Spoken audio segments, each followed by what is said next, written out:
Hey, hey. Hey, how are you? Good, good. I wanted to ask you, do you want me to just say it as BB or Bebe or like how should I pronounce it? BB. BB That's works. what I thought. BB. Yeah. Yeah, I just wanted to make sure. How you Okay. been? I know I've been good. How are you? Good, good. You been busy? Get ready. Been super busy. We got a project just went vertical here in downtown Raleigh.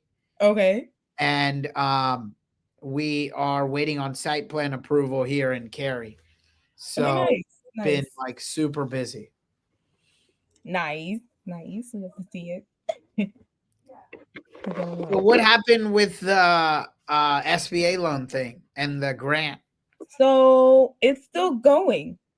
Okay, Still going. Yeah. So I got some people to help out. I guess it's just a process. So they're like, it's gonna take about a month. So that's where I'm at. It's gonna take a month. nice, nice. Nice, but I'm so impatient. I'm like, oh, why is it taking forever? Like What did you end up doing with the funds? Like how to get the funds? Because you needed that well, down payment, right? um yeah, so essentially how I silenced my phone, that's a great reminder. So um right now we had reached out to one of the like SBA, like the bank partners, I guess, that does the loan. I'm trying to learn the whole process here. But Yeah, yeah. and so they were able to kind of check it out. They didn't understand the grant, and that's been my primary problem around here for some reason. Like, I guess we don't really get a lot of grants in this area. They're starting to come to the East Tennessee area.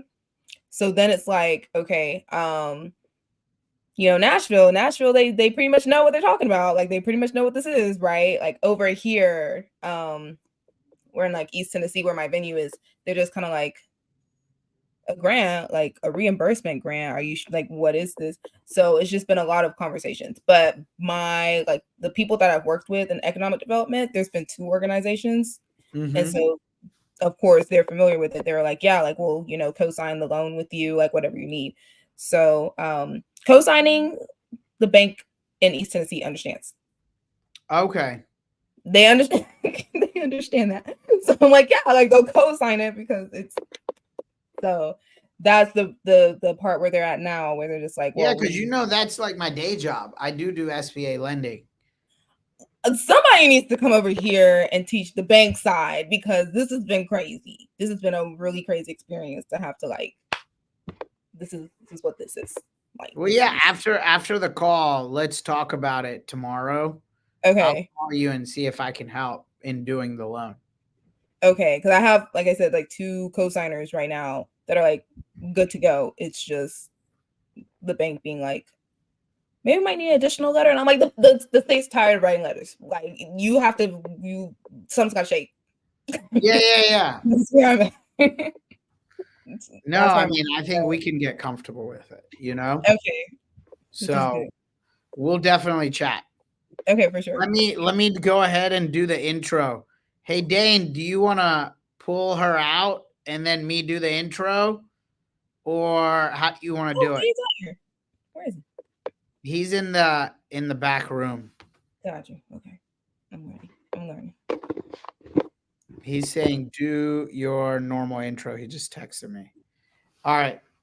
I'm gonna be like, hey everyone, welcome to another episode of the New American Media Podcast. I have BB here. She is a first generation immigrant entrepreneur in Nashville, Tennessee. And she is going to be telling us a little bit about where she came from and how it's shaped her into being an entrepreneur. Yes. So, with all due respect here, baby, please tell me what how you kind of came to the US, when your parents came, how old you were, and kind of talk about that. Yes. No. Thank you for having me. I'm excited to Yes. be on. Yes, so I'm Liberian. My parents came to the US as refugees during the Liberian Civil War back Oh in the late wow. 90s. Yeah, so that was a whole process of itself, and they have so many stories of resilience out of that war that helped shape me. But How yeah, so old were you at the time when your parents came? my mom was pregnant with me. So Oh, okay, okay. yes, yeah. Um, so I was born here. So yes, technically you are a US citizen then. Yes, yes. Yeah. But like as in she came February of 1999 and I was born in June. So like Oh wow. 3 See, months now I apart. feel so old being No. born in 80. No, but that's amazing.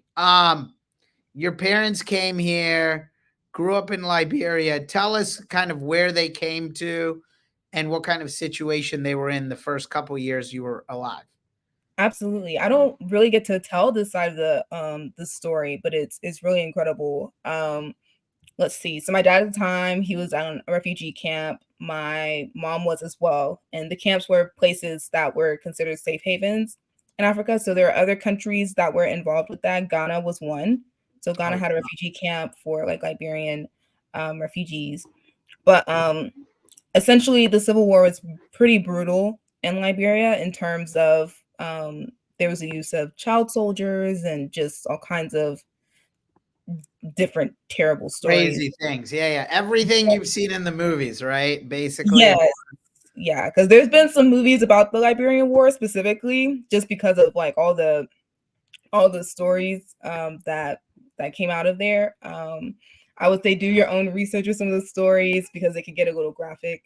But yes, it's pretty how bad. how were your parents kind of able to escape? Like, Yes. do So you my have mom, any background on that? Any cool stories? yeah, my mom Yeah. specifically has a ton of stories. My dad was he has stories too. Unfortunately, he lost his brother, something that we don't really discuss because of some of the trauma. But for my mom, she's basically, in order to get on one of the where do we even start, honestly?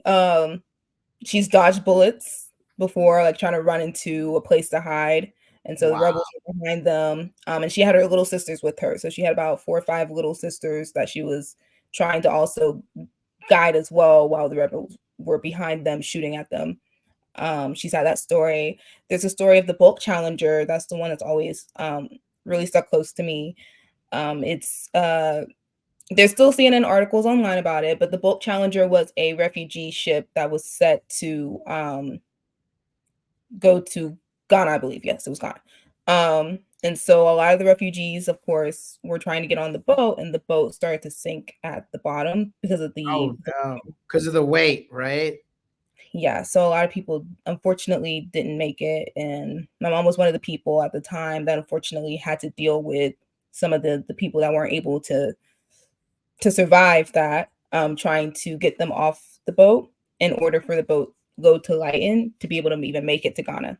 And then, even then, Ghana wasn't able to, take in the level of refugees that were on the boat. So there's just all kinds of politics that were in play with that. And my mom was one of the passengers on there.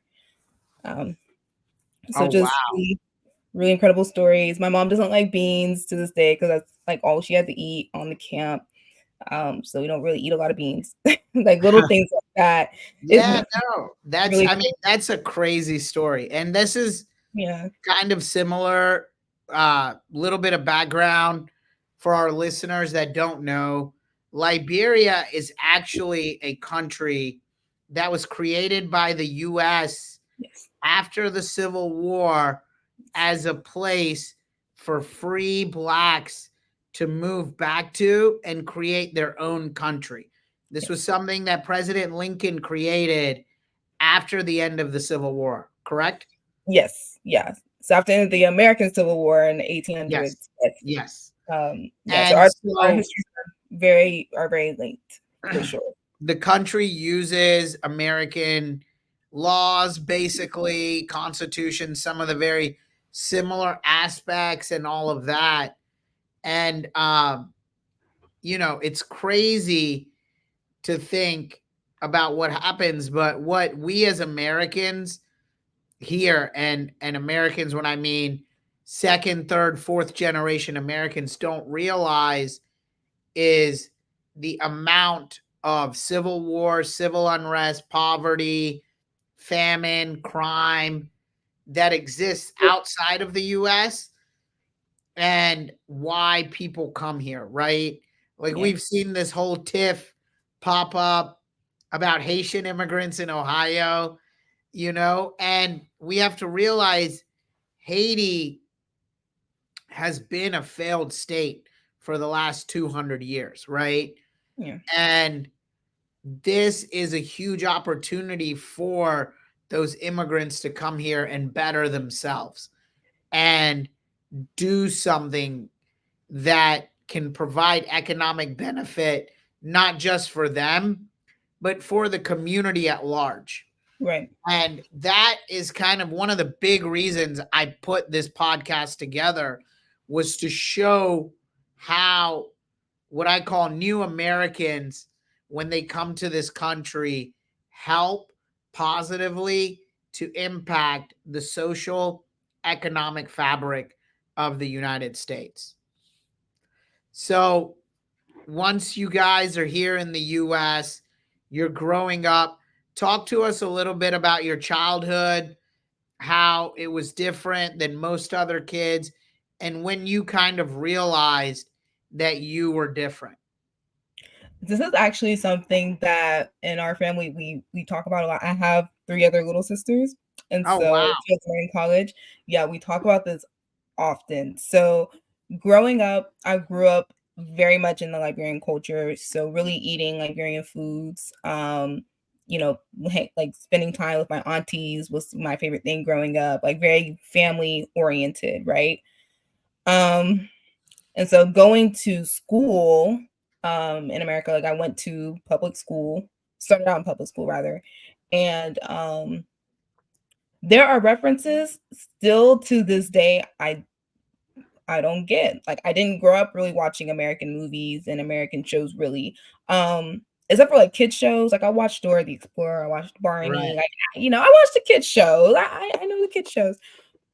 But there's certain movies I'm like, I don't know what you're talking about. The same thing with music. Like people are like, everybody listen to this song. I no idea. So honestly, between like just pop culture things is when I started, like pop culture references is where I started to realize I'm like I just grew up really differently.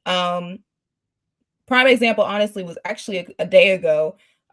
Someone I know was taking their kids to go see Beetlejuice. Uh-huh. Never seen Beetlejuice. Right, the original movie from the 90s. Right. Yeah. I'm like, I've not seen that movie. I thought it was a horror movie, and they were like, "What are you talking about? This is a classic growing up." And I was like, I will I will watch it. I will catch up with the reference. I promise. Right? Like there's just little things that like growing up we didn't really watch horror movies. I think that also adds into maybe the Civil War background with my parents. Like they don't gravitate towards scary movies, movies with a lot of violence, Right. or movies that They have had like experienced it firsthand, you right. know? Yeah. Yeah. And so even for us here, like we don't really gravitate towards war movies either. And so like war movies for me, like I can listen to stories, but to watch it, it's hard. Um, there's some theories, I guess, associated with that where it's like there's generational like trauma and your DNA and all that stuff. But for us, we literally can't handle it. But yeah, Beetlejuice. I'll watch Beetlejuice. I'll catch up with that reference. I promise. Like, there's just little things like that like sometimes once a week I'm like, okay, I need to add that into my pop culture Now understanding. that But that growing up, makes sense, right? yeah, You kind of had your head down, yeah, focused with the yeah, family, and then I'm yes, sure your parents both stressed school, academics, and that yes, kind of thing. Tell us a little bit about that growing up in school. Like when I was in school, I was the only brown kid at my school, right? same. There I grew up in a small town in North Carolina, and it was just black and white, and then there's this Indian kid. Most people thought I was Mexican. Oh no. But as you get older, we move to a bigger school in high school, Yeah. and so you get that diversity. Yeah. But in the early 90s, late 80s, there was not as much diversity as Yeah. there is today. Kind of talk to us about that, and kind of at what point in your mind did you realize that you wanted to be an entrepreneur and start your own business, and what kind of brought that about? Yeah, so for me, I had a bit of a reversal. I started out in public school where there's a little bit more, there wasn't a lot of racial diversity, but there was more of a socioeconomic diversity, right? You have people from Right. different socioeconomic backgrounds.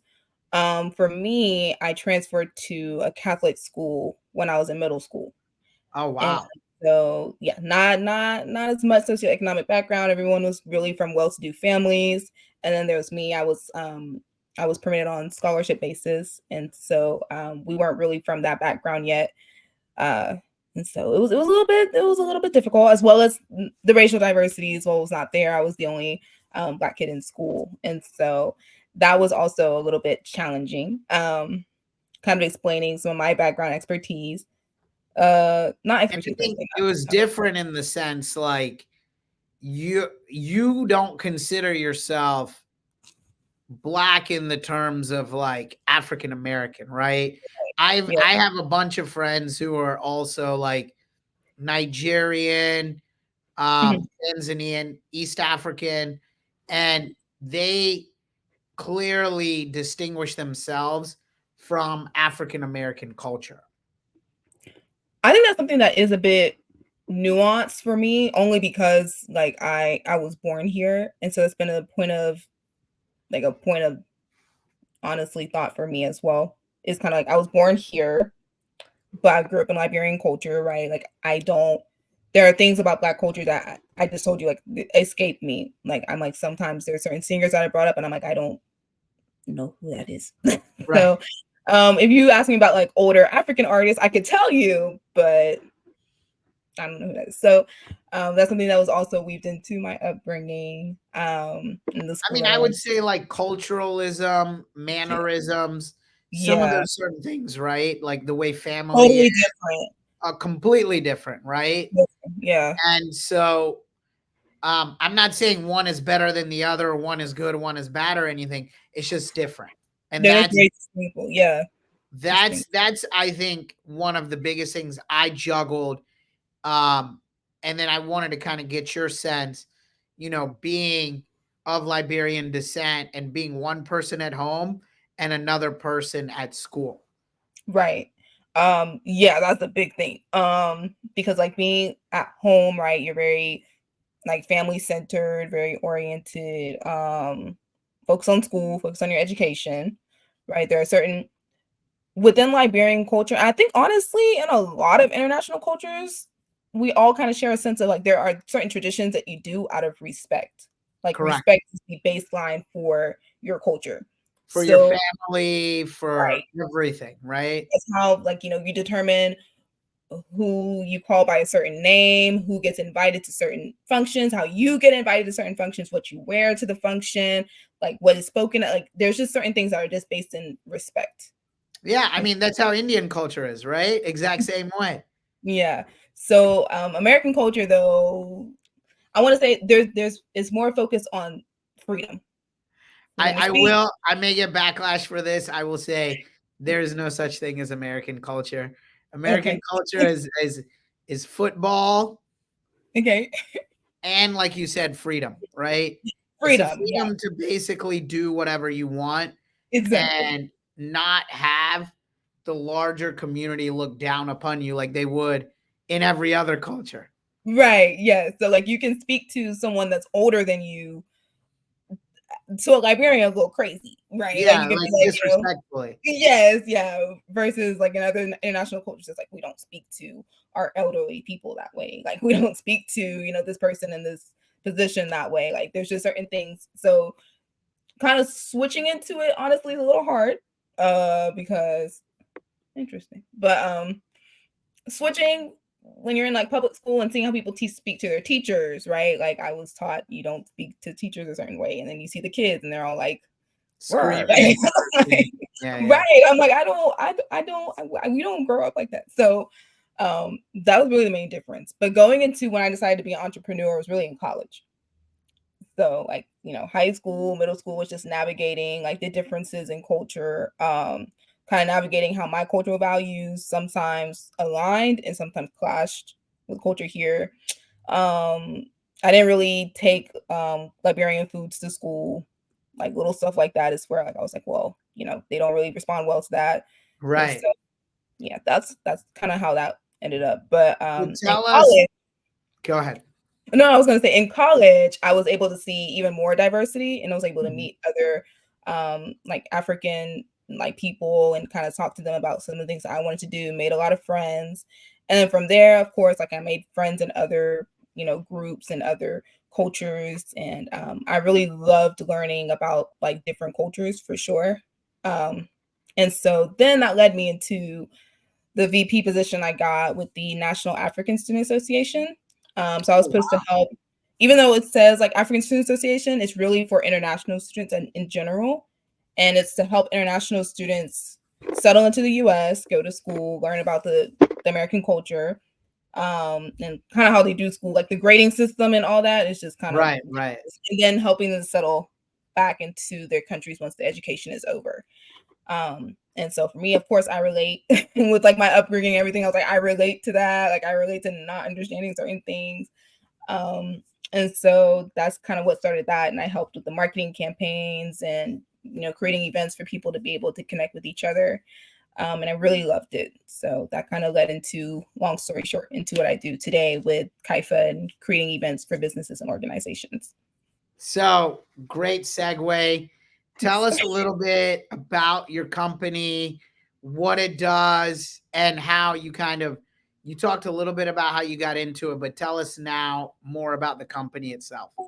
Okay, for sure. So starting out with the National African Student Association, just seeing how us as students were able to connect with people around the world. Like I met people from countries I didn't really know existed, like French Reunion Island. I have a Uh-huh. friend; she's still friends with me to this day. I love her. Same thing with like Croatia, just different countries. I was like, whoa, people are attending from like all over, and so it was really neat to see. And our donor partners started reaching out and were like, hey, can you do events for us? And I was like, sure, I can do that. I was helping out specifically with another startup that was in the VR space that was creating content for their platform. And so that's really how I got started, is even in technology, using technology to do events. Oh, And wow. Okay. it was really fun time. Got to learn about startup culture, totally different from corporate culture. Yeah. Really neat to see.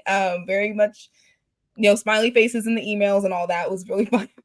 Uh, but from there, I mean, I just, from the donor partners and just learning, I was like, actually, I could create a business out of this, like instead of just kind of freelancing along and interning. And so I really thought through the business model, got my LLC registered and did all the business things, right? Business accounts, set up the documentation, licenses, permits, and launched in early 2022. So I got all my registration done in 2021, and then launched in 2022, non-remote, to create events and for businesses and organizations, just doing a lot of project management, creating marketing events, and also creating like internal events for employees or just projects that are being done in the area for No, organizations. that's amazing. So you took this skill of creating events, hosting events when you were in college, Yes. and now you've turned it into a full-fledged business. Yes. And the funny thing is, like, I actually was doing it in college. So I started the business while I was still in college. And so our university actually contracted my business at one point. And so that was really cool to like go to school and at the same time have like a business contract with the school that I was going to through my business. So No, that's awesome, right? That's what you like, want. I had yeah. some businesses in college as well, but What not did some you of some of them are not are legal now or not legal back then. do? Got it. But I also used to be a party promoter, like a club Okay, promoter. yeah. Yeah. So that's where I get my sales mentality from. Okay, I see it. Um, But no, that's really cool. Um, what would you say to your younger self or to younger first generation immigrants today, let's say that are coming from the Caribbean, Africa, Eastern Europe, Latin America, anywhere in the world, right? Mhm. That are coming here and having a hard time kind of integrating and want to be successful, be entrepreneurs, especially young girls, right? You have three younger sisters. Kind of what do you say and talk to them about? We've already had this conversation in our family, but I've been kind of getting the word spread like you you do not just have to be a doctor or a lawyer just to make money. I promise that there is money Yes. everywhere in the US. Like you do not have to just go into those two fields. I see a lot of like just honestly from the international community, like they come here and they're just like, why? I have only two options, either go in the medical field or become a lawyer. No. Or engineering, right? Oh yeah, engineering is getting added on there. Yes, engineering as Yes. well. And I mean, I'm glad that honestly engineering is being added on. Amen. Like being added on there. Like especially, I hope software engineering is being added into the circle in the mix. Right. Like I'm like, there's so many ways to be successful in America. Like you do not have to confine yourself to those two things. Like if you do not like nursing, don't do nursing. Like Right. just little things like that is where I would definitely recommend. And even for myself, I started out in public health. I did genuinely like the medical field, but this, like what I'm doing, fits me better. And so it's like I would tell my younger self, like, you don't have to go into the medical field, like even if Right. that was Don't box yourself in. yeah. Like I mean, our parents tell us, to do things that will make us more successful, and that's kind of the two fields that they gravitate towards. But you don't have to do that. There's so much abundance out here. So Yeah, no, I think that's great. When did you kind of see that you were going to get into this event space, and what kind of goals do you have for yourself and for the future of your company?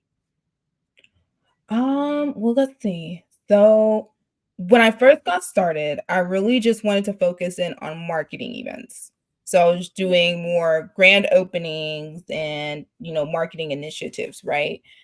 A year and a half into it, I've been doing it for like 3 years, but a year and a half into it, I was asked to just help out with an event that they were hosting at Bristol Motor Speedway for investors. And I was like, that's interesting. Like, yeah, like I would love to do an event at Bristol Motor Speedway with investors. Like, that's cool. And then from there, it just not spiraled per se, but it just snowballed into being able to do events for other entrepreneurs and really connecting resources from entrepreneurs to investors and doing like investment startup, like not startups, investment meetups and all that. Right, like an investor club. Yes, I liked that. Like the all in summit that we met at. Like I love stuff like that. I love Yeah. summits. I love conferences. I love learning about business and business development. And there are a lot of events in that space that I really wasn't I hadn't been open to at first, but now that's really kind of my bread and butter. Like this is what I love to do. So in the future, I see myself doing more conferences, more summits, on a larger scale. Let's see what else is on the list. I have an event space. I forget sometimes I have an event space, but I have an event Yeah, talk space. about that. I have one. It runs itself. I have it. I do see myself kind of looking into how to merge that with my like the current, business development field. Because right now the event space is doing more personal events. Mhm. Just looking for ways to like support entrepreneurs and just kind of add that I mean, consulting. there's that huge ecosystem in Nashville, correct? Yes, Of yeah, tech entrepreneurs, e-com, other industries. yeah. Um, and I mean, the growth there is amazing in Nashville. It really is. It's exploded. Yeah. The Launch Tennessee team is amazing. They're great. The same thing with the Nashville Entrepreneur Center. They're really great as well. And so yeah, all the people that I work with, Sync Space is also in there. Love the Sync Space team. There's people I'm already forgetting, but you're in there too. Like there's just amazing people in that space that are doing great things. So yeah, just see myself expanding. That's awesome. No, these are all great things. I think Nashville's an amazing market. You're in a great market. I think you'll have a ton of growth there. We're always looking for opportunities to do real estate development in those markets. Much needed. I've got to come out there and visit you in Nashville. I've never been to Nashville. Need to come out there. But again, thank you for coming on the podcast. Thank you for having me. And have a wonderful day. Is there anything you'd like to let our guests or anyone else listening kind of some wise words or anything that you would say? Honestly, I think sometimes the biggest hurdle to even starting a business is just starting. Like people kind of second guess themselves. So that'd be my message of the day today is just start. Nice. Just do it. Just do it, right? Like Nike, right? Just do it. Right. No, that's great. Thank you, BB. Great to have you on the pod. This has been another episode of the New American Media Podcast. Thank you, everybody. All right. Okay. I think we're good. Okay, we're good. Yeah. No, that was great. We got 30 minutes in. We got good pod. Dane will chop it up. Nice. I'll do an intro and an outro after you leave. Gotcha. And then he'll send you a copy of the podcast to approve before we put it out. Okay, that works. Awesome. Okay. Hey, and let me know if you need help with SBA loan. Are you doing an SBA 7A? They haven't even. That just went over my head. I'll probably need to learn more about that, to be honest. All right. Because they didn't mention that. Tell me what they've given you so far. What have they given you? And then what have they given you, like terms for a loan? Nothing. Not yet. No, they said they're processing it. As well as like I guess here the SBA he's been a little preoccupied with the disaster recovery loans. I guess they have out now. Oh, okay. Yeah, because everything that happened in Eastern Tennessee with Hurricane Helene. Yeah, so like I guess that's what they're trying to do now. So that I've been invited to a call to learn more so I can get the resources out there or whatever. I don't know, but yeah, a lot of different things. Crazy, right? Right, crazy, wild. So we'll see. Like I said, the event space is up here, so I'm just trying to see what's. Well, cool. They didn't tell me. They didn't tell me like 7A or anything like that. That's the type of loans that we do. So just shoot me an email with what you have, and then I'll look through it, and then I'll call you. Okay, that works. Okay, like my financial documents or no, like whatever they've sent you, the grant documents and all of that. I can do that. Okay. Perfect. Okay. Awesome. Thanks. Thank you. Okay. Take care. After you leave studio. Leave studio. Bye. Okay. Bye. I'll email you. Awesome.